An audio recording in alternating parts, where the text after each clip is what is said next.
नमस्कार दोस्तों, 17 अगस्त 2022 के डेली न्यूज एनालिसिस और एडिटोरियल एनालिसिस में आपका स्वागत है। कौन कौन सी इंपॉर्टेंट न्यूज है? पहली न्यूज तो यही है कि चाइना का स्पाई शिप पहुंच गया श्रीलंका के हम्बनटोटा पोर्ट पे। दुख की बात है, हमें ये कहना पड़ रहा है कि इंडिया कुछ नहीं कर पाए। चाइना वालों के जो मर्जी आई वो इन्होंने करवा लिया। एक ट्रेंड सा बनता जा रहा है कि ओवरऑल इंटरनेशनल अफेयर्स में चाइना अपने अफेयर्स को इंडिया के अगेंस्ट डोमिनेट करवा लेता है। ये न्यूज देखेंगे। तलाक ई हसन से रिलेटेड एक न्यूज है, इसके बारे में बात करेंगे। फीफा ने इंडिया को सस्पेंड कर दिया। जो इंटरनेशनल फुटबॉल की गवर्निंग बॉडीज ने इंडिया को सस्पेंड किया है, क्यों किया, इसके बारे में बात करेंगे। चाइल्ड मोर्टिलिटी इंडिया के अंदर गिरी है। अभी कितनी गिरी है उसके रिस्पेक्ट में यहाँ पे आर्टिकल इसको देखेंगे। 1.84 लाख करोड़ का रेवेन्यू केंद्र की सरकार ने खोया है। तो कांग्रेस केंद्र की सरकार से क्वेश्चन पूछ रही है कि भाई कॉर्पोरेट टैक्स कम कर दिया, 1.84 लाख करोड़ का नुकसान हो गया, तो नॉर्मल सिटीजन के ऊपर 30% टैक्स क्यों? देखिए, ये अच्छा लगता है जब कांग्रेस किसी स्पेसिफिक पॉइंट पे सरकार से सवाल पूछती है, तब थोड़ा ठीक लगता है। ऐसा लगता है कि हाँ भाई, अपोजिशन अलाइव है। उल्टे सीधे सवालों के ऊपर टारगेट करना ऑब्वियस सी बात है, इट्स नॉट। तो ये जो क्वेश्चन है इसके बारे में बात करेंगे। गैंग रेप लॉ के रिस्पेक्ट में सुप्रीम कोर्ट एक कॉन्विक्ट की प्लिया को फिर से एग्जामिन करेगा। और क्रिश्चियंस के ऊपर कोई भी टारगेटेड अटैक नहीं हो रहा है, केंद्र की सरकार ने बोला। उसके बाद कुछ यहाँ पे आर्टिकल्स हैं। एक तो बिल एडिटोरियल में बिल्किस बानो से रिलेटेड एक आर्टिकल, इसके बारे में बात करेंगे। फिर सलमान रश्दी पे जो अटैक हुआ न्यूयॉर्क में, इसके बारे में बात करेंगे।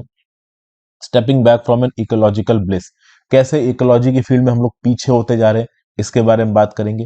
क्वेश्चनिंग अ कॉलोनियल लेगेसी, क्या है, मद्रास हाईकोर्ट ने रिसेंटली एक केस का कॉग्निजेंस लिया जहां पे ये देखा जा रहा है कि जो कांस्टेबल और पुलिस में जो नीचे के लेवल के कर्मचारी होते हैं, वो बड़े सीनियर आईपीएस अधिकारियों के यहाँ छोटे मोटे काम करते नजर आते हैं, जैसे बर्तन साफ करते हुए, घर पे गैस पहुंचाते हुए, गार्डन में पत्ते काटते हुए।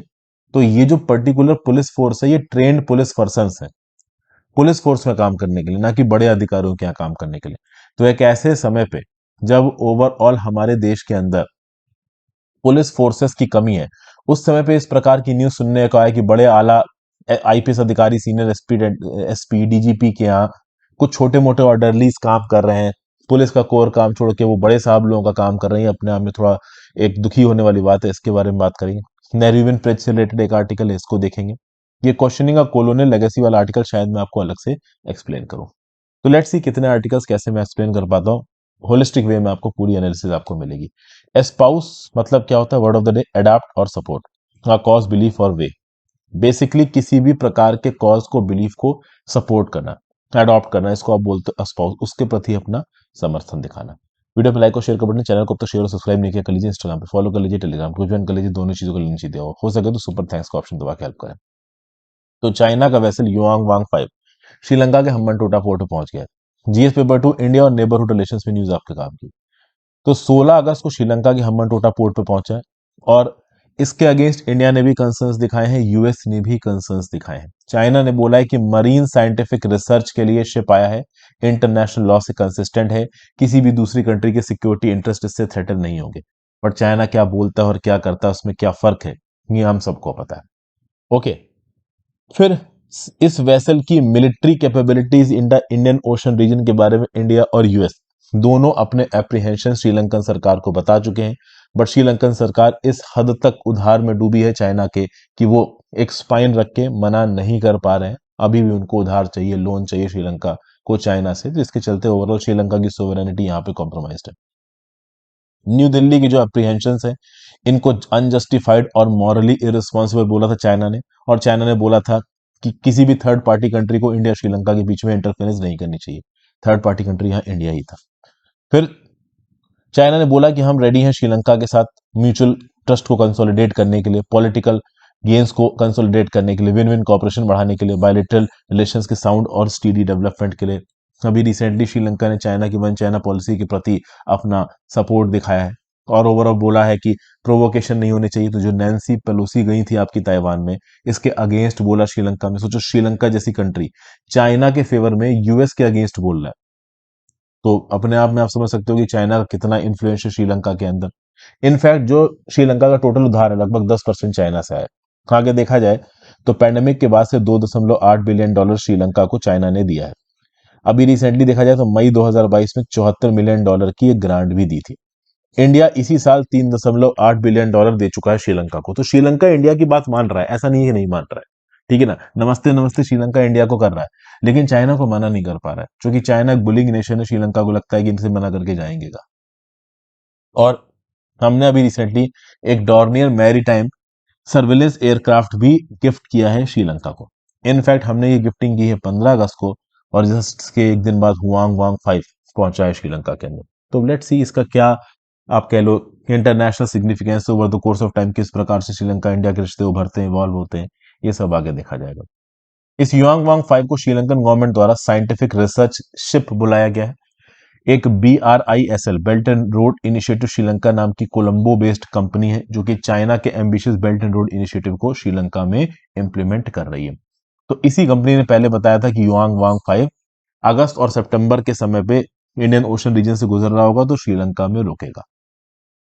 ऑफिशियली चाइना का स्टैंड यह है कि हम सैटेलाइट को ट्रैक्स करते हैं, सपोर्ट करते हैं। इंटरकॉन्टिनेंटल बैलिस्टिक मिसाइल अगर चाइना के अगेंस्ट लॉन्च की जा रही है तो हम उसको इस पर्टिकुलर शिप से ट्रैक कर सकते हैं। ओवरऑल हम किसी और थर्ड पार्टी के इंटरेस्ट के अगेंस्ट काम नहीं कर रहे हैं, बट सबको पता है कि जो शिप है वो स्पाइंग करता है। नेक्स्ट, GS पेपर 2, फीफा ने इंडिया को सस्पेंड कर दिया और सेंटर ने अर्जेंट हियरिंग बुलाई है AIFF केस में। देखिए हुआ क्या, ऑल इंडिया फुटबॉल फेडरेशन ने को सस्पेंड किया गया है यहाँ पे फीफा के द्वारा। क्यों? चूंकि इसमें थर्ड पार्टी इंटरफेरेंस हो रहा है, और थर्ड पार्टी इंटरफेरेंस पता है किसका हो रहा है? Supreme court of India. Supreme court of interference के, इंडिया के इंटरफेरेंस के चलते ही यहाँ पे फीफा ने AIFF को सस्पेंड किया है। खास बात यहाँ पे यह है कि सुप्रीम कोर्ट ने एक सही कॉज की वजह से इंटरफियर किया है। अभी आप समझिए, प्रफुल्ल पटेल पिछले 8 साल से AIFF के प्रेसिडेंट हैं। अब AIFF के संविधान के हिसाब से दिसंबर 2020 में प्रफुल्ल पटेल का as a chairman of AIFF tenure खत्म हो गया, तो इनको कुर्सी छोड़ देनी चाहिए थी, नए इलेक्शंस होने चाहिए थे। प्रफुल्ल पटेल ने कुर्सी नहीं छोड़ी, वो उसी कुर्सी के ऊपर बैठे रहे। सुप्रीम कोर्ट में पिटीशन पहुंच गई। सुप्रीम कोर्ट ने 18 मई को यह बोला कि भाई ये जो प्रफुल्ल पटेल है ये AIFF के प्रेसिडेंट नहीं बन पाएंगे, तो दोबारा इलेक्शन करवा रहे हैं, तो हम अभी काम कर रहे हैं, कमिटी ऑफ एडमिनिस्ट्रेटर्स अपॉइंट कर रहे हैं। तो मतलब सुप्रीम कोर्ट ने खुद एक कमेटी ऑफ एडमिनिस्ट्रेटर यहाँ पे अपॉइंट कर दिया, जिसको लीड कर रहे थे जस्टिस AR देव, और भी बड़े बड़े आप कह लो दिग्गज इस पर्टिकुलर CEO के मेंबर थे। इनका काम क्या था कि भाई AIFF के लिए एक नई कॉन्स्टिट्यूशन बनाना, इनके नए जो चेयरमैन है उसके इलेक्शंस को जल्दी से जल्दी कंडक्ट करवाना, उसकी सारी गाइडलाइंस को मेंटेन करना, यह काम था यहाँ पे किसका? ओवरऑल COA का। तो भाई नेशनल स्पोर्ट्स कोड के हिसाब से, मॉडल गाइडलाइंस के हिसाब से कमिटी ऑफ एडमिनिस्ट्रेटर AIFF का कॉन्स्टिट्यूशन बनाएगा। अब यहाँ पे थर्ड पार्टी इन्वॉल्वमेंट आ गया। देखिए फीफा जो बॉडी है ना, फीफा बॉडी का यह कहना है कि किसी भी देश की फुटबॉल की जो एडमिनिस्ट्रेटिव बॉडी होती है, जैसे इंडिया में है AIFF, all India football federation, तो ये all India football federation independent तरीके से काम करेगा। ये ज्यादा से ज्यादा क्या करेगा कि हर राज्य में जो फुटबॉल फेडरेशन है उनसे इनपुट्स लेगा और इंडिपेंडेंट तरीके से डिसीजन लेगा। तो सेंट्रलाइज लेवल पे जो रेगुलेटरी बॉडी है, इसके डिसीजन में ना ही सरकार का, गवर्नमेंट का, और ना ही जुडिशरी का इंटरफेरेंस होना चाहिए। ये क्लियर कट मॉडल गाइडलाइंस बोलती है फीफा की। अब जैसे ही सुप्रीम कोर्ट ने COA बनाया, इंटरफेरेंस यहां पे आ गया। तो क्या तुरंत फीफा ने ब्लॉक किया? नहीं, तुरंत फीफा ने ब्लॉक नहीं किया। समझिए, ये जो सुप्रीम कोर्ट का इंटरफेरेंस हुआ है, ये हुआ है भाई 18 मई को। 18 मई को सुप्रीम कोर्ट ने AIFF के प्रेसिडेंट प्रफुल्ल पटेल को हटाया। एक बात देखिए यहाँ पे सही है कि सुप्रीम कोर्ट ने इनिशियली जो स्टेप्स लिए वो सही थे, लेकिन उसके बाद कुछ प्रॉब्लम्स हुई हैं। उसके बाद क्या क्या प्रॉब्लम हुई है? ये जो कमिटी ऑफ एडमिनिस्ट्रेटर थे, इसने जो मॉडल कॉन्स्टिट्यूशन, ड्राफ्ट कॉन्स्टिट्यूशन बनाया AIFF का, इसमें यह बोला कि लगभग 50% जो रिप्रेजेंटेशन होगा AIFF का, वो आएगा एमिनेंट बोर्ड प्लेयर्स का। मतलब आप समझ लो कि पहले फुटबॉल के जो बड़े दिग्गज रहे इंडिया के अंदर, ऐसे 50% प्लेयर्स होंगे इस गवर्निंग बॉडी में, और बाकी 50% कहां आएंगे? तो अलग अलग राज्यों के फुटबॉल फेडरेशन से आएंगे। ठीक है, ये COA के ड्राफ्ट कॉन्स्टिट्यूशन ने बोला, कमिटी ऑफ एडमिनिस्ट्रेटर, जिसको सुप्रीम कोर्ट ने अपॉइंट किया था, ये थर्ड पार्टी है।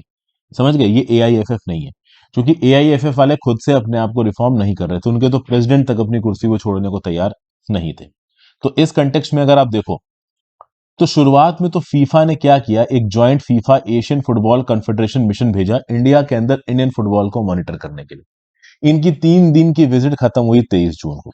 अब इस बीच में ये सब मॉनिटर कर रहे थे कि इंडिया के अंदर क्या हो रहा है। इंडिया के अंदर ड्राफ्ट कॉन्स्टिट्यूशन में क्या बोला गया कि 50% इंडिविजुअल प्लेयर्स होंगे जिन्होंने अच्छा फुटबॉल खेला है पास्ट में, बाकी 50% कहां से आएंगे, अलग अलग राज्यों की रिप्रेजेंटेटिव बॉडी से आएंगे। लेकिन राज्यों के जो फेडरेशन थे उनको इंटरफेरेंस हो गई, उनको पसंद नहीं आया।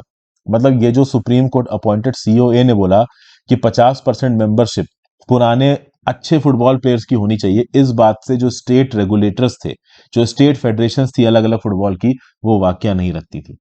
तो इस कंटेक्स्ट में सीओए ने जो यहां पे व्यू पॉइंट दिया उसके अगेंस्ट हो गए एआईएफएफ के करंट मेंबर्स और अलग अलग स्टेट फुटबॉल फेडरेशन के मेंबर्स। अब जैसे ही ये हुआ वैसे ही फीफा ने एआईएफएफ को बैन कर दिया। फीफा का ये बोलना था कि भाई जो कुछ भी होगा फुटबॉल रेगुलेशन से रिलेटेड वो इंडिपेंडेंट डिसीजन एआईएफएफ लेगा और स्टेट के फेडरेशंस लेंगे फुटबॉल के, थर्ड पार्टी इंटरफेरेंस नहीं होना चाहिए। यहां थर्ड पार्टी इंटरफेरेंस क्यों हो गया? अगर कमिटी ऑफ एडमिनिस्ट्रेटर का जो ड्राफ्ट कॉन्स्टिट्यूशन था इसको बिना डिस्प्यूट के एआईएफएफ और स्टेट फेडरेशंस मान लेते तब तक जो चीज ठीक थी, लेकिन स्टेट फेडरेशंस बोल रहे हैं कि भाई देखिए एआईएफएफ की मैक्सिमम मेंबरशिप स्टेट फेडरेशन से आनी चाहिए, ये 50% जो प्लेयर को आप कोटा दे रहे हो ये नहीं चल पाएगा। और ओवरऑल कमेटी ऑफ एडमिनिस्ट्रेटर बोल रही है कि प्लेयर को कोटा मिलना चाहिए। Committee of administrator supreme court ने बनाया, तो सुप्रीम कोर्ट अपॉइंटेड बॉडी यहाँ पे थर्ड पार्टी होगी, और थर्ड पार्टी का इंटरफेरेंस अगर एक नेशनल रेगुलेटर में आ जाता है तो फीफा उस बॉडी को बैन कर सकती है, और इसीलिए फीफा ने एआईएफएफ को बैन कर दिया। और इसके बैन करने से हमें काफी नुकसान होने वाला है। क्यों नुकसान होने वाला है? क्योंकि देखिए अभी अक्टूबर में जो अंडर 17 वुमेन्स वर्ल्ड कप होने वाला है फुटबॉल का इंडिया के अंदर, वो नहीं होगा। 11 से 30 अक्टूबर 2022 वुमेन्स वर्ल्ड कप इंडिया के अंदर होने वाला है, वो अब लीगली इंडिया कंडक्ट नहीं कर सकता क्योंकि फीफा का रिकॉग्निशन हट चुका है। इसके साथ साथ अगर कोई भी इंटरनेशनल टूर्नामेंट है उसमें हमारे प्लेयर्स पार्टिसिपेट नहीं कर सकते अगर वो टूर्नामेंट के ऊपर फीफा का डायरेक्शन है तो। हालांकि फीफा ने एक बात और क्लियर की है कि अगर आगे आने वाले कुछ दिनों में कमिटी ऑफ एडमिनिस्ट्रेटर ये जो अपना ड्राफ्ट कॉन्स्टिट्यूशन इंपोज कर रहा है एआईएफएफ के ऊपर से ये हट जाता है, और एआईएफएफ और स्टेट फेडरेशन मिलके कुछ बीच का नेगोशिएशन करके एक ड्राफ्ट कॉन्स्टिट्यूशन इंप्लीमेंट कर देते हैं जो फेयर एंड रिप्रेजेंटेटिव हो, प्रॉपर इलेक्शंस का उसमें एसओपी हो, स्टैंडर्ड ऑपरेटिंग प्रोसीजर हो, तो ये जो बैन है वो फीफा हटा सकता है। तो अगर ये बैन कंटिन्यू रहता है तो भैया हमारी अंडर 17 जो वुमेन्स वर्ल्ड कप है वो तो नहीं होगा इंडिया के अंदर, प्लस जो मेंस की टीम इंडियन फुटबॉल की सिंगापुर और वियतनाम में खेलने वाली थी ये भी यहां पे नहीं खेल पाएगी। गोकुलम केरला एफसी करके जो हमारी टीम है वो एएफसी वुमेन्स क्लब चैंपियनशिप में अगले हफ्ते पार्टिसिपेट नहीं कर पाएगी। इंटरनेशनल बहुत सारे फुटबॉल टूर्नामेंट से इंडिया बाहर हो जाएगा। समझ गए? अगली news, GS paper 2 government policies और इश्यूज राइजिंग में कांग्रेस ने सेंटर से बोला है कि भाई तुमने कॉर्पोरेट टैक्स कट किया, उसके चलते नुकसान हो गया 1.84 लाख करोड़ का। तो ऐसा कुछ टैक्स कट भाई आप आम आदमियों को क्यों नहीं दे रहे हो? कांग्रेस का ये बोलना है कि भाई 2019 में जो टैक्स कट किया था केंद्र की सरकार ने वो किया था फ्रॉम 30% टू 22%। तो 30% से 20% एग्जिस्टिंग फर्म्स के लिए कॉर्पोरेट टैक्स कर दिया गया, और नई स्टार्टअप्स के लिए, नई मैन्युफैक्चरिंग यूनिट्स के लिए जो टैक्स था वो 15% कर दिया गया। तो भाई एक तरफ जो इंडिविजुअल टैक्स पेयर्स हैं उनको 30% टैक्स देना, जो ब्रैकेट है आपका 5 से 10 का 30, 10 लाख से ज्यादा का 30%, 5 से 10 का 20%, ढाई से 5 का 10%। तो हमारे यहाँ पे जो इंडिविजुअल टैक्स पेयर है उसको कितना देना है टैक्स? 30%। वहीं पे कॉर्पोरेट्स को तुमने 22% इनकम टैक्स कर रखा है, नए स्टार्टअप्स को 15% इनकम टैक्स कर रखा है। तो इससे ओवरऑल एक डाटा निकल के आया। पार्लियामेंट्री कमेटी ऑन एस्टिमेट ने अपना डाटा दिया और इसने ये बोला है कि 2020 19-20 और 2020-21 में जो टोटल नुकसान हुआ है भारत के पैसों के रिस्पेक्ट में, वित्त मामले के रिस्पेक्ट में, वो 1.84 लाख करोड़ का है। समझाता हूं कैसे। देखिए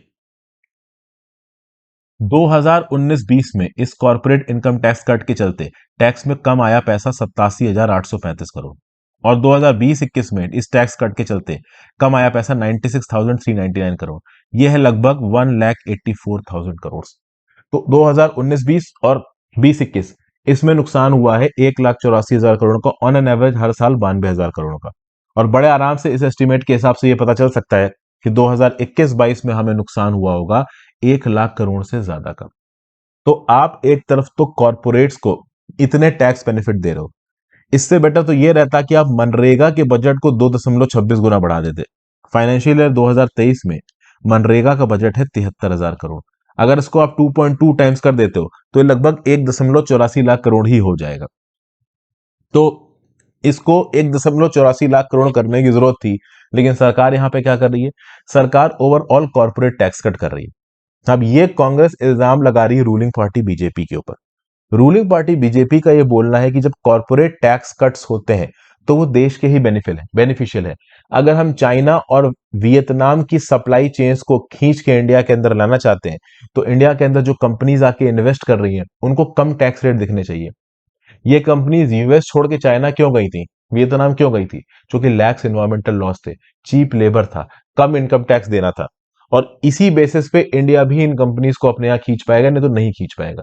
इसलिए भारत सरकार का यह बोलना है कि इंटरनेशनली ट्रेड के रिस्पेक्ट में एक इंडस्ट्रियल और मैन्युफैक्चरिंग हब अगर इंडिया को बताना है तो इस प्रकार के टैक्स सॉप्स देने पड़ेंगे, हमारे पास कोई ऑप्शन नहीं है। ये केंद्र की सरकार का बोलना है। लेकिन कांग्रेस क्या बोल रही है कि भाई इस टैक्स सॉप के चलते 1.84 लाख करोड़ का नुकसान हुआ है 2 सालों में, और इतने पैसों से तो हम बहुत कुछ कर सकते थे, मनरेगा का बजट बढ़ा सकते थे। अभी दोनों ही जो व्यू पॉइंट्स हैं वो स्ट्रांग है। आप मुझे नीचे कमेंट बॉक्स में बताइए कि आपको ज्यादा स्ट्रांग कौन सा व्यू पॉइंट लगता है। ठीक है, फिर आगे। SC to examine convict plea on validity of child gang rape law, GS paper 2 judiciary issues related children. देखिए, इस टॉपिक से रिलेटेड वीडियो मैंने अभी कुछ दिन पहले बनाई थी, जिसमें मैंने आपको बताया था कि एक्चुअली में इंडिया में रेप की सजा क्या है। क्या रेप की सजा यहाँ पे सजाए मौत है? कुछ दिन पहले ही जो राजस्थान के सीएम थे अशोक गहलोत साहब, उन्होंने ये बोल दिया कि भाई बच्चियों का रेप करते हैं बाद में उनको मार देते हैं, जो कि मौत की सजा है। लेकिन मैं आपको बता दूं, मौत की सजा हर प्रकार के रेप पे नहीं है। तो कौन से सेक्शन में कितनी मौत की सजा है, इसके लिए मैं ऑलरेडी एक वीडियो बना चुका हूं। ये जिस वीडियो का मैं आपको रेफरेंस दे रहा हूं, अगर आप ये वीडियो देखना चाहते हैं तो आप यूट्यूब पे सर्च मारिए आर लॉज रिस्पॉन्सिबल, मेरे नाम हर्षित द्विवेदी के साथ, आपको ये पर्टिकुलर वीडियो मिल जाएगी। इस वीडियो में मैंने आपको बताया कि कौन से सेक्शन के अंदर रेप की कितनी सजा है, किन किन केसेस में रेप की सजाए मौत है। वीडियो देख लीजिएगा, काफी इंपॉर्टेंट है। अभी रिसेंटली हुआ क्या है कि मैं आपको बता दूं, 12 साल से कम की बच्ची का अगर गैंग रेप होता है या रेप होता है इंडिया के अंदर, तो उस केस में या तो मौत की सजा दी जाएगी या कम से कम लाइफ इंप्रिजनमेंट दिया जाएगा। अब यहां पे एक सेक्शन है आईपीसी का, section 376 DB of the Indian Penal code, और इस पर्टिकुलर सेक्शन को कौन से अमेंडमेंट के थ्रू हमारे इंडियन पिनल कोड में जोड़ा गया, उसको नीचे कमेंट बॉक्स में लिख के बताओ। तो section 376 DB of the Indian Penal Code gang rape of a child under 12 year of age की बात करता है। तो इस पर्टिकुलर प्रोविजन के अंदर क्लियर कट लिखा है कि जो लीस्ट सजा होगी वो लाइफ इंप्रिजनमेंट होगी। अब इस कंटेक्स्ट में एक 29 साल का आदमी निखिल शिवाजी गुलैत, ये लाइफ इंप्रिजनमेंट की सजा काट रहा है। इसने किया क्या, एक 9 वर्षीय लड़की का इसने रेप किया 2019 में, तो इसको लाइफ इंप्रिजनमेंट मिला। अब ऐसे लोगों को तो फांसी भी चढ़ा देना चाहिए, इनको लाइफ इंप्रिजनमेंट दिया है, यही इनके ऊपर एहसान कर दिया मेरे हिसाब से।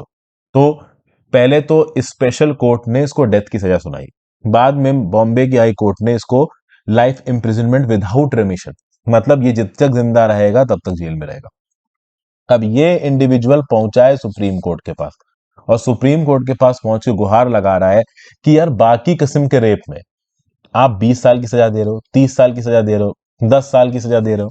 नॉर्मल केसेस में 10 साल की मिनिमम सजा है, ठीक है ना। अगर 16 साल से ज्यादा की लड़की से रेप हो रहा है, 12 से 16 साल की लड़की का रेप हो रहा है, तो कम से कम 20 साल की सजा है। और यहां पे अगर 12 साल से कम की लड़की का रेप हो रहा है तो कम से कम लाइफ इंप्रिजनमेंट है। तो ये गलत है। निखिल शिवाजी गुलैत यहां पे क्या बोल रहा है कि साहब ये तो गलत है, और मैंने 12 साल से कम की लड़की का रेप किया है तो मुझे क्या पूरी जिंदगी जेल में डाल दोगे? अरे इसको फिर से रिविजिट करो। तो मतलब हमारा कानून ऐसा है कि जो रिपीट ऑफेंडर्स हैं, इनफैक्ट जो बड़े ऑफेंडर्स हैं, उनकी तक की सुनता है। और वैसे तो देखिए ये एक अच्छी बात है, बट कहीं ना कहीं गुस्सा आता है यार, इस प्रकार के क्राइम करने वाले जो लोग हैं उनकी भी बात सुनी जाए, इनकी तो पेटिशन ही इंटरटेन नहीं करनी चाहिए। बट चलिए, वो मेरा पर्सनल व्यू पॉइंट है, सबका अलग अलग व्यू पॉइंट हो सकता है। अब यहाँ पे सुप्रीम कोर्ट की ही एक बेंच थी जिसको लीड कर रहे थे जस्टिस DY चंद्रचूड़ साहब।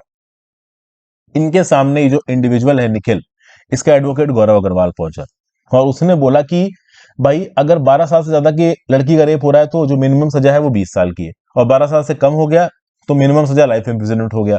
तो अगर कोई इंडिविजुअल 25 साल की उम्र पे मान लो क्राइम करता है और उसकी जिंदगी 70 साल तक की है, तो 45 साल तक जेल में बंद रहेगा। तो ये तो गलत है ना। आप 12 साल से ज्यादा की लड़की के रेप पे दे रहे हो 20 साल की सजा, और 12 साल से कम पे दे रहे हो आप क्या नाम से पूरे लाइफ इम्प्रिजनमेंट, तो ये गलत है। तो यहां भी सुप्रीम कोर्ट ने बोला है ठीक है, इस लीगल लूप होल को एग्जामिन करेंगे। मेरे हिसाब से एग्जामिन इस हिसाब से होना चाहिए कि 18 साल से कम की जितनी भी लड़कियों के अगेंस्ट बलात्कार होता है, कम से कम जो सजा होनी चाहिए वो लाइफ इंप्रिजनमेंट की होनी चाहिए विदाउट रिमिशन। तो ये भी नहीं होना चाहिए कि भाई 12 साल से 16 साल की अगर लड़की है तो उसके रेप के ऊपर कम से कम 20 साल की आप सजा दे रहे हो, वहां पे भी कम से कम लाइफ इंप्रिजनमेंट की सजा होनी चाहिए। क्योंकि ये जो निखिल इंडिविजुअल है, ये इस बेसिस पे सामने आके बोल रहा है कि 12 साल से ज्यादा की लड़की का रेप हो रहा है तो सजा 20 साल की है, कम का हो रहा है तो सजा लाइफ इंप्रिजनमेंट की है, तो ये गलत है। अच्छा, यहाँ पे ये कोर्ट क्या कर रहा है, पढ़ लिख के आया है खूब। इसका कहना है कि जो सेक्शन 376 डी भी है ना, ये आर्टिकल 21 राइट टू लाइफ और आर्टिकल 14 राइट टू इक्वालिटी को वायलेट करता है। इनका ये भी बोलना है कि भाई अगर आप यूनाइटेड किंगडम में चले जाओ तो एक European court of human rights है, European court of human rights में एक केस चला था विंटर वर्सेस यूनाइटेड किंगडम। इस पर्टिकुलर केस में यह बोला था कि अगर आप लाइफ इंप्रिजनमेंट दे रहे हो बिना किसी रिव्यू के, तो ये article 3 of the European convention on human rights का वॉल्यूशन है। मतलब अपने आप को बचाने के लिए ये इंडिविजुअल अब यूरोप के लॉज को यहां पे कोर्ट कर रहा है इंडियन कोर्ट्स में। तो इंडियन कोर्ट में ऑब्वियस सी बात है, ये बोल दिया कि चलो ठीक है, हम इसको एक बार को देखते हैं। तो सुप्रीम कोर्ट ने बोला है कि देखेंगे। बेटर तो ये होना चाहिए कि 12 साल से लेकर 18 साल की एज ग्रुप में किसी भी लड़की का रेप होता है तो रेप करने वाले को कम से कम लाइफ इंप्रिजनमेंट हो, कम से कम। ओके, तो ये ओवरऑल यहाँ पे बता के रखा गया है, ठीक है ना। यूएस के भी सुप्रीम कोर्ट के बहुत से जजमेंट्स भी इस इंडिविजुअल ने कोर्ट कर दिए हैं इस चीज के लिए कि नहीं भाई, मेरे को सजा आप कम दो। तो एक छोटा सा एनालिसिस था। अगर सही लगा, कुछ और इंपॉर्टेंट होलिस्टिक लगा तो मैं अलग से एक वीडियो बना दूंगा। फिर अगली, no targeted attack on Christians, government GS paper 2 government policies और इंटरवेंशन में न्यूज आपको काम आएगी। देखिए, मिनिस्ट्री ऑफ होम अफेयर्स ने सुप्रीम कोर्ट में बोला है, अभी क्या हुआ था कि आपके गोंजाल्विस करके एक सीनियर एडवोकेट है, ये क्रिश्चियन कम्युनिटी के बिहाफ पे सुप्रीम कोर्ट में गए और उन्होंने बोला कि क्रिश्चियंस के अगेंस्ट 505 केसेस अटैक के देखे गए हैं, मॉब वायलेंस के देखे गए हैं, लिंचिंग के देखे। तो इस कंटेक्स्ट में यहाँ पे बहुत ही ऑर्गेनाइज तरीके से क्रिश्चियंस के ऊपर अटैक हो रहा है, तो माई बाप हमारी मदद करो। तो सुप्रीम कोर्ट से यहाँ पे मदद मांगी किसने, कॉलिन गोंजाल्विस, जो कि सीनियर एडवोकेट है सुप्रीम कोर्ट के। यहाँ पे जो सुप्रीम कोर्ट की बेंच थी जिसको लीड कर रहे थे जस्टिस डीवाई चंद्रचूड़, इन्होंने क्या बोला है कि भाई देखिए, हमने तहसीन पूना वाला जजमेंट लेके आए थे, तहसीन पूना वाला जजमेंट में मॉब लिंचिंग के अगेंस्ट एक प्रॉपर गाइडलाइन इशू की थी सुप्रीम कोर्ट ने। तो क्या उस गाइडलाइन को फॉलो किया जा रहा है, इस बात को लेके केंद्र की सरकार से जवाब मांगा गया। चूंकि 505 लिंचिंग के मामले क्रिश्चियन कम्युनिटी के अगेंस्ट आए हैं, ये आपके कॉलिन गोंजाल्विस लेके गए हैं सुप्रीम कोर्ट में, सुप्रीम कोर्ट ने केंद्र से जवाब पूछा, केंद्र ने यहाँ पे जवाब दिया। केंद्र ने यहाँ पे बिल्कुल क्लियर कट जवाब दिया है। केंद्र का ये बोलना है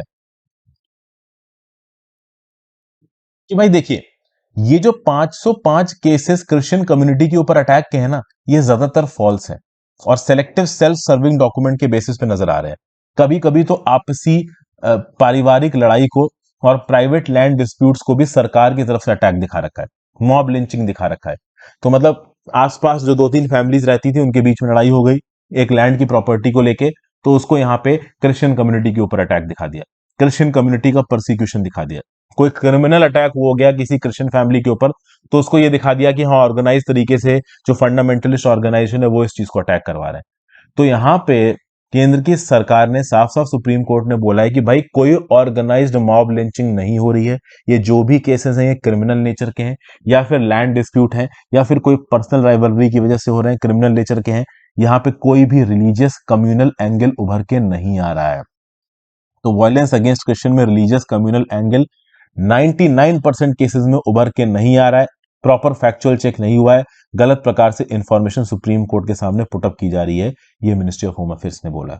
तो कॉलिन गंजाल्विस साहब क्या बोल रहे हैं कि ऑर्गेनाइज तरीके से मॉब अटैक हो रहे हैं क्रिश्चियन कम्युनिटी के ऊपर, और केंद्र की सरकार क्या बोल रही है कि नहीं भाई, कोई मॉब अटैक यहाँ पे नहीं हो रहा है, ये जो कुछ भी हो रहा है ये या तो पर्सनल वेंडेटा के चलते हो रहा है, या फिर कोई क्राइम है, या फिर कोई पर्सनल फ्यूड है जिसको मॉब लिंचिंग की तरह यहाँ पे दिखाने की कोशिश की जा रही है। ठीक है भाई। फिर अगला, prima facie talaq e Hasan is not so improper, GS paper 1-2 judiciary issues related to women में चीज आपको काम आएगी। देखिए, ट्रिपल तलाक इंडिया के अंदर बैन है, तलाक बिद्दत, तलाक बिद्दत और ट्रिपल तलाक के बारे में आप जानना चाहते हो तो इनको मेरे नाम के साथ यूट्यूब में सर्च मारिए, आपको वीडियो मिल जाएगी।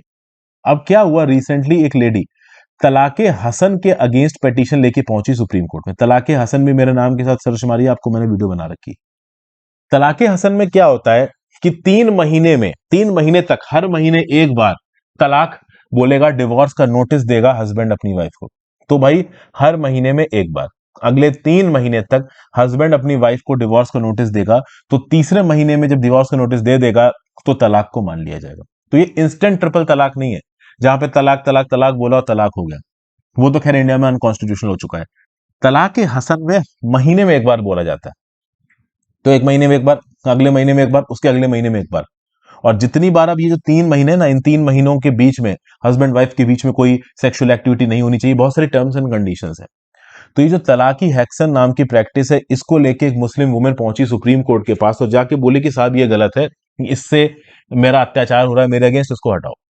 तो जो सुप्रीम कोर्ट के जस्टिस है संजय किशन कौल साहब, इन्होंने बोला है कि भाई देखिए, ये प्रैक्टिस हमें उतनी भी गलत नजर नहीं आ रही है। अगर आप तलाक की प्रैक्टिसेस की बात करिए तो वुमेन के पास भी एक तरीका होता है जिसको आप बोलते हो प्रोसेस ऑफ खुला। तो प्रोसेस ऑफ खुला के अंदर जो भी मेहर शादी के समय पे लड़के वालों की तरफ से लड़की को दी गई थी, या तो वो लौटा के या बिना कुछ लौटाए कादी की डिग्री लेके, ओवरऑल एक औरत के पास भी ऑप्शन है खुला के अंदर तलाक लेने का। तो मुस्लिम पर्सनल लॉ के अंदर तलाक ई हसन उतना गलत नहीं लग रहा है सुप्रीम कोर्ट के जस्टिस को। सुप्रीम कोर्ट के जस्टिस का बोलना है कि ये ट्रिपल तलाक, या आप कह लो तलाक बिद्दत नहीं है। ये बेसिकली एक ऐसा तलाक है जिसमें ओवरऑल एक टाइम फ्रेम इन्वॉल्व है, 1 महीना, 2 महीना, 3 महीना।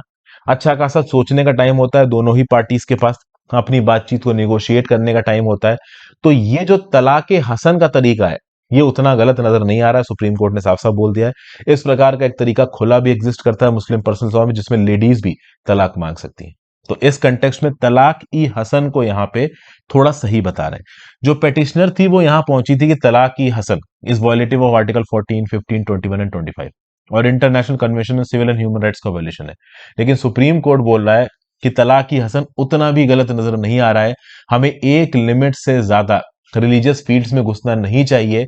तलाक ही हसन में बहुत स्कोप होता है सोचने का, बचने का, बातचीत का, निगोशिएशन का, इसलिए ये उतना गलत नहीं है। सुप्रीम कोर्ट के जज ने तो भाई ऐसा बोल दिया। आपको ऐसा क्या लगता है कि ये सही बोला सुप्रीम कोर्ट ने, गलत बोला? नीचे कमेंट बॉक्स में बताइए। फिर भाई जीएस पेपर 2 से रिलेटेड न्यूज है। इंडिया के अंदर चाइल्ड मोर्टेलिटी कम हुई है। 2014 में इंडिया में चाइल्ड मोर्टेलिटी थी पर 1000 लाइव बर्थ 45, जो कि 2019 में आ चुका है पर 1000 लाइव बर्थ 35 पे। ये union minister of state for health Bharati Pravin Pawar ji ने बताया है। तो 2014 में प्रति 1000 लाइफ बर्थ पे 45 बच्चे मरते थे, अब 35 बच्चे मरते हैं 2019 में। फिर ये एक्चुअली में इंफॉर्मेशन दी कब मिनिस्टर साहब ने? पालन 1000 करके एक ऐप है जिसको यहां पे लॉन्च किया जा रहा है, Palan 1000 national campaign and parenting app. इसको early childhood development conclave Mumbai में लॉन्च किया गया। तो पहले 2 साल ऑफ अ चाइल्ड लाइफ में किस है उसका ध्यान रखना है, क्या क्या केयर गिवर्स को करना है, कैसा रूटीन होना चाहिए, कितना दूध, कितना पोषण, कितना लव, ये सब कहीं ना कहीं पालन 1000 में। देखिए पालन 1000 बेसिकली एक बेबी के पहले 1000 सालों की बात कर रहा है, और इस पहले 1000 साल में पहले के 2 साल आ जाते हैं। तो पहले 1000 सालों में एक बच्चे को अगर प्रॉपर तरीके से न्यूट्रिशन, स्टिमुलेशन, लव और सपोर्ट मिलता है तो इससे बच्चे की फिजिकल, मेंटल, इमोशनल, कॉग्निटिव और सोशल हेल्थ का एक सॉलिड बेस बनता है और बच्चा हेल्दी निकलेगा आगे आने वाले समय में। राष्ट्रीय बाल स्वास्थ्य कार्यक्रम के साथ भी इसको यहां पे जोड़ा जा रहा है। तो पालन 1000 जो national campaign and parenting app launch की गई है, इससे बच्चे के पहले 1000 आप कह लीजिए जो दिन है, इन पहले 1000 दिन में उसका ध्यान रखना है। तो पहले 2 साल इसमें ऑटोमेटिकली इंक्लूड हो गए। तो इससे हम अपनी चाइल्ड मोर्टेलिटी रेट को हम और कम कर सकते हैं, जो कि 2019 में पर 1000 लाइव बर्थ कितना है? 35 है। ठीक है। तो भाई यहां पे करंट अफेयर्स खत्म हो गया है। अब आ जाते हैं हम लोग एडिटोरियल्स पे। वीडियो पे लाइक और शेयर का बटन नहीं दबाया हो तो जरूर दबा देना दोस्तों, याद दिलाना जरूरी होता है। चलिए यहां पे आशीष कोठारी साहब का आर्टिकल है। ये बात कर रहे हैं कि ये एक्चुअली में उस समय के हैं, ये ग्रो अप कर रहे थे 1970s में, 1980s में। अब 1970s और 1980s में बहुत सारे इन्वायरमेंटल कैंपेन्स हुए इंडिया के अंदर। चिपको आंदोलन, साइलेंट वैली, नर्मदा कोयल कारो, तो बहुत सारे आप कह लो इन्वायरमेंटल आंदोलन हुए हैं इंडिया के अंदर उस टाइम पीरियड में। जिसके चलते इंडिया के अंदर इन्वायरमेंट को प्रोटेक्ट करने की बात की गई है। और जब लोगों ने आंदोलन किया तो सरकार भी प्रोएक्टिव हुई, सरकार भी सड़कों पे उतरी, सरकार ने भी wild life environmental related laws को यहां पे पास किया ताकि इंडिया प्रॉपर तरीके से डेवलप कर सके। तो एक समय ऐसा था 1970s का, 1980s का, जब ओवरऑल इन्वायरमेंट के प्रति सजगता इंडिया के अंदर बहुत थी। क्या आज भी वो सजगता जारी है? देखिए, ऐसा नहीं बताया जा रहा। 1980s के कंपैरिजन में इन्वायरमेंटली चीजें बहुत ग्लूमियर है। 48 करोड़ लोग हैं इंडिया के अंदर जो एक्सट्रीम एयर पॉल्यूशन लेवल्स के अंदर रह रहे हैं। नीति आयोग के हिसाब से 60 करोड़ लोग हैं इंडिया के अंदर जो एक्सट्रीम वाटर स्ट्रेस से गुजर रहे हैं। लगभग 70% वाटर इंडिया के अंदर कंटेमिनेटेड है। 122 कंट्रीज में अगर वाटर क्वालिटी इंडेक्स में इंडिया का नंबर देखेंगे तो 120वां है। लैंड डिग्रेडेशन हमारे 30% लैंड में हो रहा है, इंडियन स्पेस रिसर्च ऑर्गेनाइजेशन का डाटा देखा जाए। अगर आप देखो तो एक चौथाई या एक पचाई, लगभग 20% से 25% के बीच में जो आप कह लो लैंड प्रोडक्टिविटी है वो कम हो रही है। जो आर्टिफिशियल फर्टिलाइजर्स का प्रयोग है उसके बढ़ने के चलते जो भी हम लोग प्लांट्स वगैरह कंज्यूम करते हैं, सब्जियां फल कंज्यूम करते हैं, उसके अंदर फर्टिलाइजर रेजिड्यू की क्वांटिटी ज्यादा पाई जाती है। समझ गए? वर्ल्ड बैंक ने खुद 2013 में डाटा दिया था कि इंडिया अपनी जीडीपी का 5.7% खो रहा है इन्वायरमेंटल डैमेज के चलते। आज की डेट में भी अगर आप देखो, कभी रिसेंटली ग्लोबल इन्वायरमेंटल रैंकिंग निकाली येल और कोलंबिया यूनिवर्सिटी में, इसमें इंडिया का नंबर 180 कंट्रीज में सबसे लास्ट में था। इंडिया के जो पॉलिसी मेकर्स हैं वो अभी भी जीडीपी ग्रोथ रेट पे फोकस कर रहे हैं। हमारी डेवलपमेंटल प्रायोरिटीज बहुत हद तक जीडीपी ग्रोथ रेट के साथ जुड़ी हुई हैं। उसकी वजह यह है कि हम चाइना के साथ कॉम्पीट करने की बात करते हैं और हम थोड़ा धीमे पड़ गए। सस्टेनेबल डेवलपमेंट गोल्स को हम लोग जीडीपी की ग्रोथ के साथ सिंक्रोनाइज करने की कोशिश करते हैं, बट उस लेवल पे सिंक्रोनाइजेशन हो नहीं पाता है, जिसके चलते लैंड, वाटर, बायोडाइवर्सिटी, एयर, ये सब कहीं ना कहीं इंडिया के अंदर इग्नोर हो रहा है। अभी भी गवर्नमेंट क्या कर रही है कि इन्वायरमेंटल और सोशल सिक्योरिटी पॉलिसीज को कम ध्यान दे रही है, कॉर्पोरेट एक्सेस ज्यादा दे रही है लैंड को, नेचुरल रिसोर्सेज को।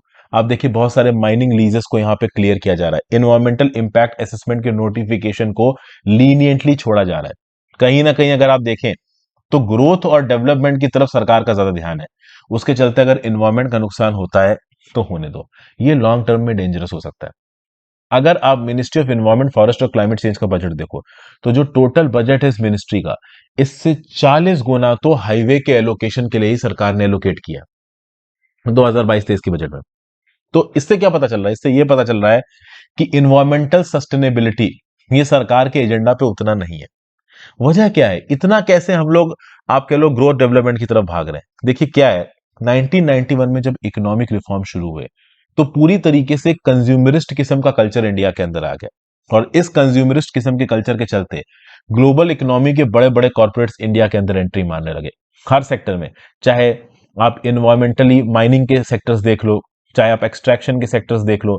इनफैक्ट आप देखो इंडिया में कितना भंगार, कितना स्क्रैप इंपोर्ट होता है।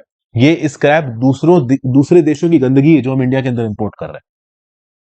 और इन सब डेवलपमेंटल प्रोजेक्ट्स के कॉस्ट है भाई, जो नए नए डेवलपमेंटल प्रोजेक्ट्स बनते हैं, माइनिंग होती है, उसके चलते 60 मिलियन लोग, देश के 6 करोड़ लोग अपने मूल जगहों से अलग हो चुके हैं। ज्यादातर अगर आप देखो तो पेड़ों को, जंगलों को काट के माइनिंग प्रोजेक्ट चलाए जाते हैं। इनमें कौन रहता है? आदिवासी रहते हैं, दलित रहते हैं। तो जब ऐसा कोई माइनिंग प्रोजेक्ट लाया जाता है तो आदिवासी और दलित को उनकी जो कोर जगह है उनसे हटा दिया जाता है। और हम इस बात को भी देख के नहीं सीख पा रहे हैं आज की डेट में कितनी खतरनाक गर्मी पड़ रही है। इस बार क्या खतरनाक गर्मी पड़ी है, extreme temperatures, erratic rainfall, cloud burst, cyclone, इन सब चीजों के होने के बावजूद हम इस बात को नहीं समझ पा रहे हैं कि ये क्लाइमेट क्राइसिस कितनी सीवियर है। हम उसी हिसाब से डेवलपमेंट करे जा रहे हैं, करे जा रहे हैं। ऑथर ये बता रहा था कि रिसेंटली लद्दाख की ट्रिप पे गए हैं तो जांस्कर जो नदी है वहां पे, तो उसके आसपास के जो विलेजेस है ना, वहां पे लोग अब रह नहीं रहे, विलेजेस छोड़ रहे हैं, विलेजेस खाली पड़ रहे हैं, घोस्ट विलेजेस हो रहे हैं। क्यों? क्योंकि पहले इन विलेजेस तक पानी पहुंचता था ग्लेशियर्स का, अब ग्लेशियर्स का पानी यहां पहुंच ही नहीं पा रहा है, ग्लेशियर्स रिसीड कर रहे हैं। क्यों? ग्लोबल वार्मिंग है। तो ये कुछ ऐसे इफेक्ट्स हैं जो कि आज की डेट में हमें सामने सामने नजर आ रहे हैं, पर हम इनके ऊपर ज्यादा कुछ कर नहीं पा रहे हैं। ये सब बातें यहाँ पे बताई गई हैं। ओके, प्लेनेटरी हेल्थ लैंसेट का जो जर्नल है, इसने बताया कि इंडिया के अंदर एक्सट्रीम वेदर्स के चलते, एक्सट्रीम टेम्परेचर के चलते हर साल 7,40,000 ज्यादा मौतें होती हैं, और इसमें ज्यादातर लेबरर्स, फार्मर्स और वो वल्नरेबल सेक्शन है जो कि एयर कंडीशनर अफोर्ड नहीं कर सकता, अच्छे कपड़े अफोर्ड नहीं कर सकता। तो जो बिल्कुल ही गरीब है, लाचार है, वो पड़ा पड़ा कहीं पे भी मर जाता है, कोई भी उसके ऊपर ध्यान नहीं देता। ठीक है ना? तो ये आप कह सकते हो कि कुछ नुकसान है एक्सेसिव कंज्यूमरिज्म के।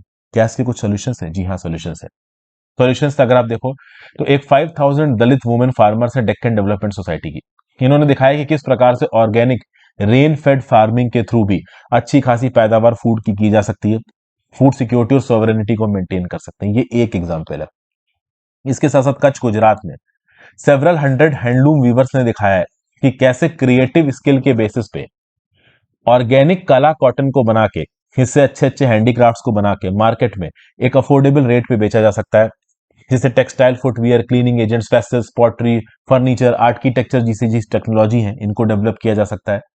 तो ग्राउंड लेवल पे आइसोलेटेड पॉकेट्स में हमें कुछ ऐसे भी प्रैक्टिकल एप्लीकेशंस इंडिया के अंदर देखने को मिले हैं जिसने ओवरऑल सारी मुसीबतों के बाद भी एक वे फॉरवर्ड दिखाया। इस वे फॉरवर्ड को ऑर्गेनाइज तरीके से पूरे देश में इंप्लीमेंट करने की जरूरत है, तब जाके हम कुछ कर पाएंगे, जिसमें organic farming, public transportation, land and water regeneration, renewable energy, community health, eco friendly construction, ये सब निकल के आ जाएगा। और उसमें एक स्कीम है मनरेगा, वो हमारी बहुत हद तक मदद कर सकती है। तो ये सब बातें ओवरऑल इस आर्टिकल में बताई गई हैं। मतलब बेसिकली अब इंडिपेंडेंस डे था तो इंडिपेंडेंस डे के रिस्पेक्ट में ऑथर यहाँ पे आर्टिकल लिख रहा है कि पिछले 40-50 सालों में हम कितना आगे बढ़े हैं, कितना आगे नहीं बढ़े हैं, इन सब चीजों के बारे में यहाँ पे बातचीत की गई। साइंस, टेक्नोलॉजी, इनोवेशन से रिलेटेड आर्टिकल है, समय लगा तो मैं इसको अलग से कभी डिस्कस करूंगा। फिर यहाँ पे नेहरूवियन प्लेज को लेके एक आर्टिकल है। ये जो आर्टिकल लिखा है वो MAA ओमन ने लिखा है। इनका ये बोलना है कि 15 अगस्त 1947 की बात है, सेंट बर्चम्स कॉलेज केरला में थे हॉस्टल स्टूडेंट्स के साथ। जवाहरलाल नेहरू जी की जो स्पीच थी ना, ट्रिस्ट विद डेस्टिनी, ये सुनने के लिए बैठे थे, बट कोई रेडियो नहीं था तो ये लाइव सुन नहीं पाए। उस समय से लेके अपना देश कितना आगे बढ़ पाया।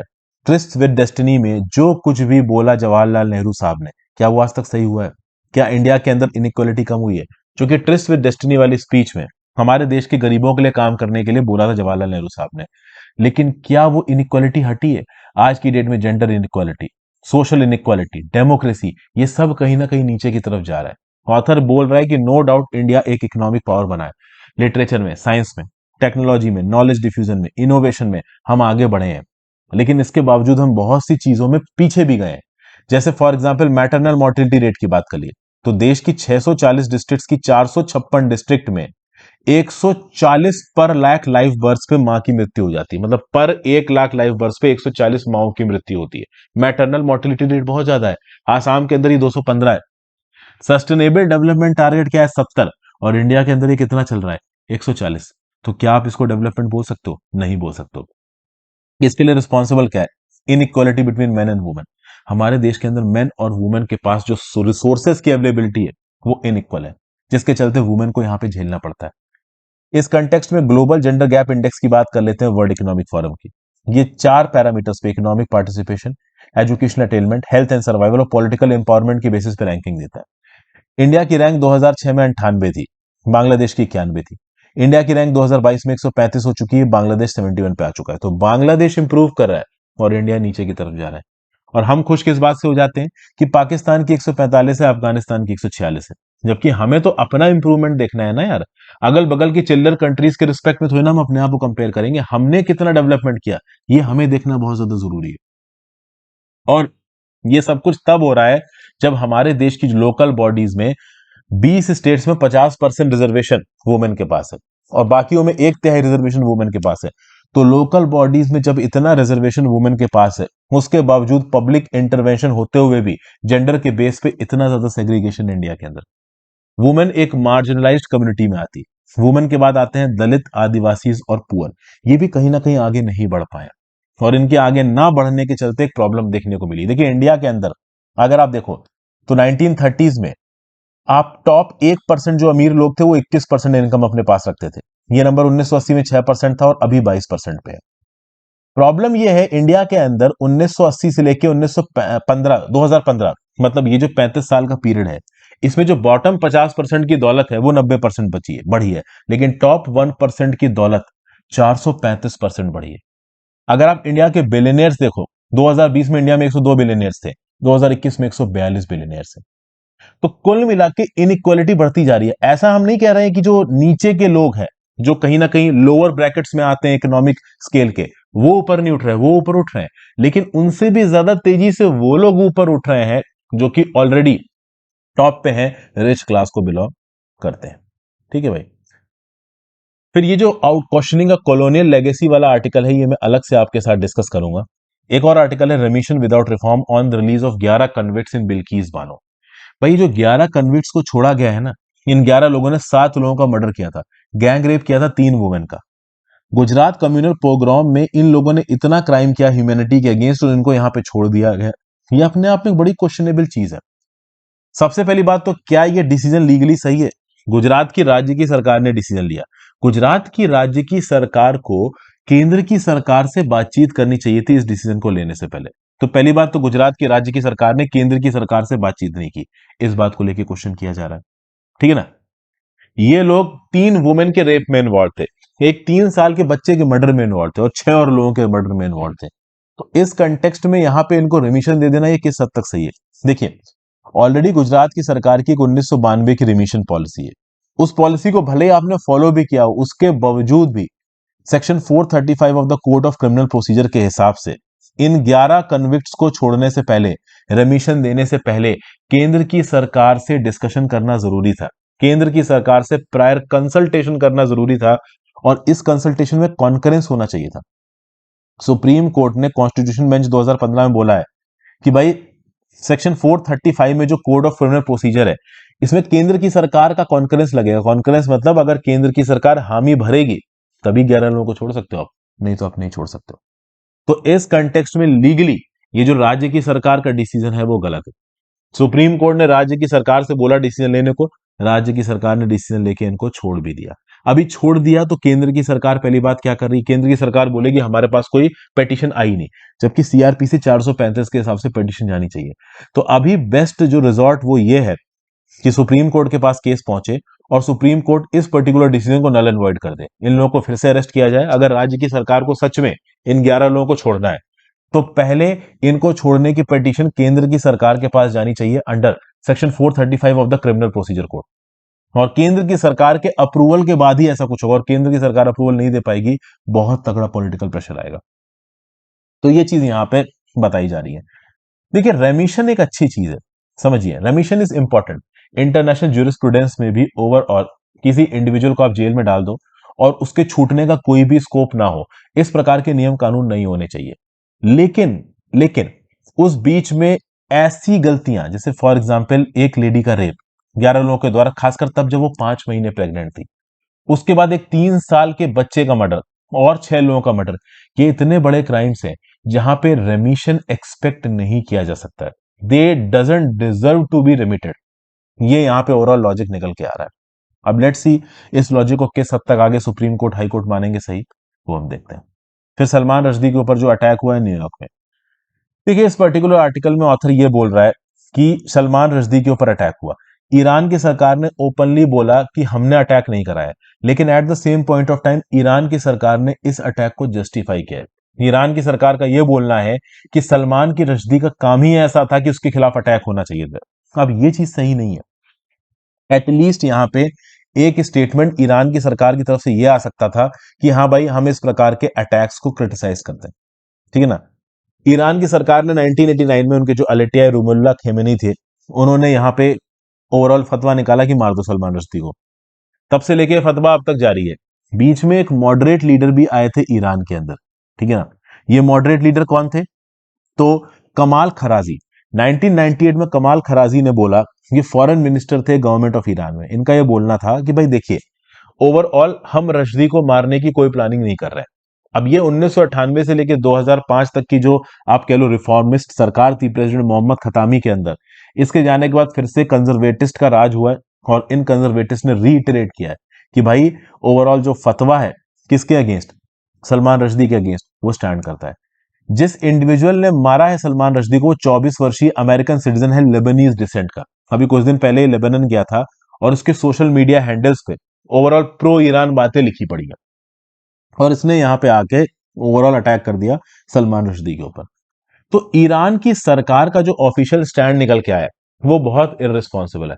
कम से कम अब तो ईरान की सरकार इतना कर सकती है कि किसी भी प्रकार का कोई अटैक नहीं होगा सलमान रश्दी के ऊपर। इनके अगेंस्ट जो फतवा जारी किया गया था, हम इसको विड्रॉ कर देते हैं, ये तक भी ओवरऑल ईरान की सरकार की तरफ से निकल के नहीं आ रहा है। तो इस प्रकार की अगर रेडिकल और एक्सट्रीमिस्ट ऑर्डियोलॉजी को अगर सरकारें सपोर्ट करेंगी, तो वो लॉन्ग टर्म में ह्यूमन राइट्स के लिए और फ्रीडम ऑफ स्पीच के लिए अच्छा नहीं है। तो ये था आज का एनालिसिस दोस्तों। एडिटोरियल मैंने थोड़ा सा जल्दी किया है, आई होप आपको समझ में आ गया हो। कुछ एक दो साइंस टेक से रिलेटेड आर्टिकल छूटे हैं, मैं अलग से डिस्कस करने की कोशिश करूंगा। Have a great day friends, ध्यान रखिए अपना, पढ़ते लिखते रहिए, ज्यादा से ज्यादा लोग लेक्चर को शेयर करिए। Have a great day.